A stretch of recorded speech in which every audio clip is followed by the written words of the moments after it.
little cabin. Hello, Americans. Another friends and subscribers around the world.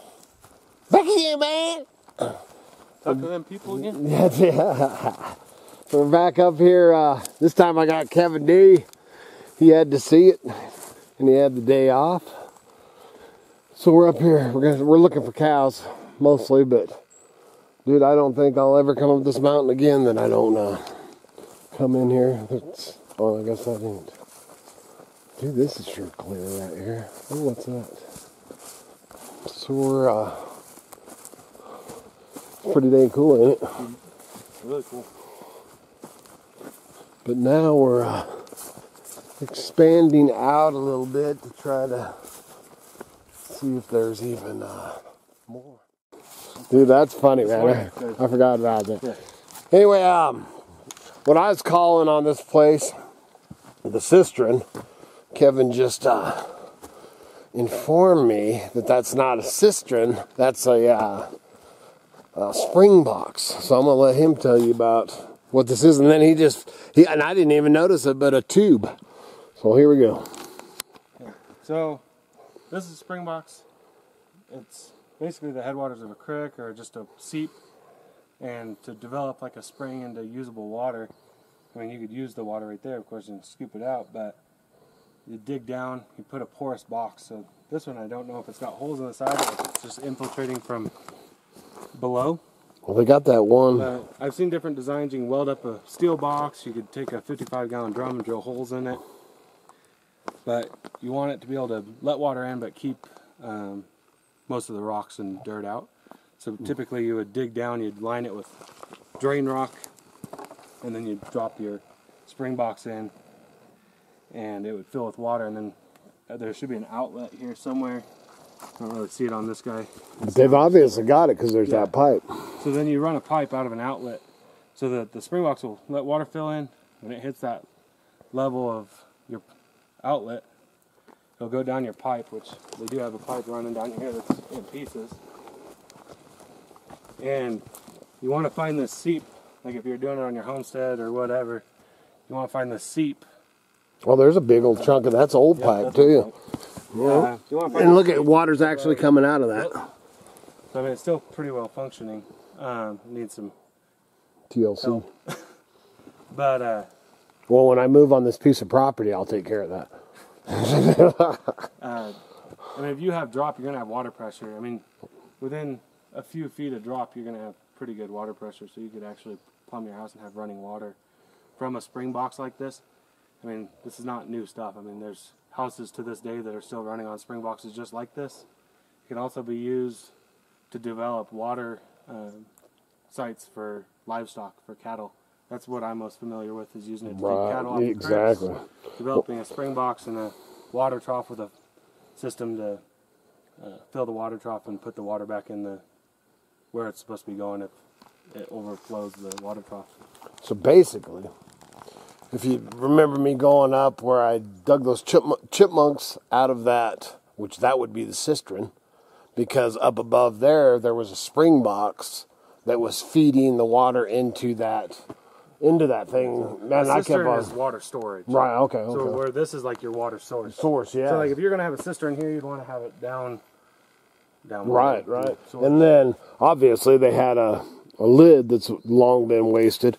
And then that right there, that old pipe there would date back probably to the, CCC boys or whatever camp this was. And then obviously, at some point or some time, maybe some hunters or outfitters plumbed this thing and actually they may have been using it for drinking water. They likely were. I mean, well, dude, man, it wasn't so nasty. I'd drink right out of it.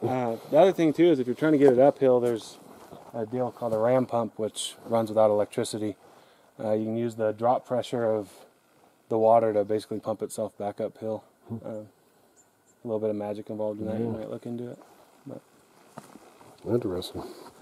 Very interesting. See, this old pipe goes quite a ways here. All right, man. We just came walking back through here from the box up there, and look at the size of this old. And this is so old. You may stand in there for scale. Yeah, dang, for scale. A big old fire pit.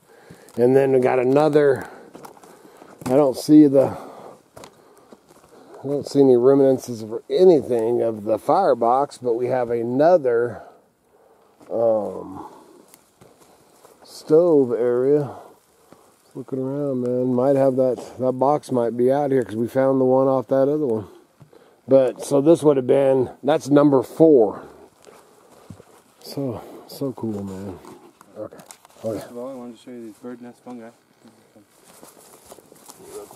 Oh yeah, dude. If you look really close, there's even little egg-looking things in there, which is their spore. That's cool. This is that piece of plywood that I seen. Okay. Now Kevin's got something. I lifted it. At first I wasn't quite sure what was going on. But you can see that they've got all these sticks laid parallel, quite intentionally. They call this a corduroy crossing.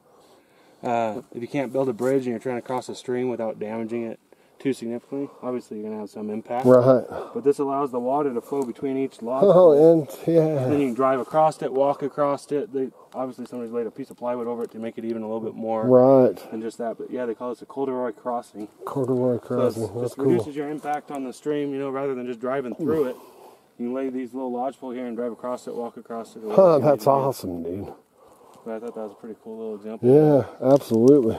I'd seen that piece of plywood when I was over there. Yeah, the plywood that did make that noise, had to figure out why it was there because it all looked pretty intentional. But well, and as you know, you always lift up the plywood. You never know what might be under it.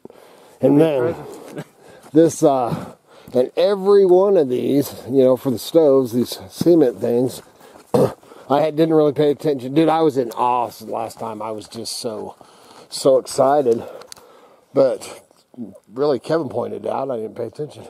Every one of them that has this has these huge fire pits. This one's actually a keyhole.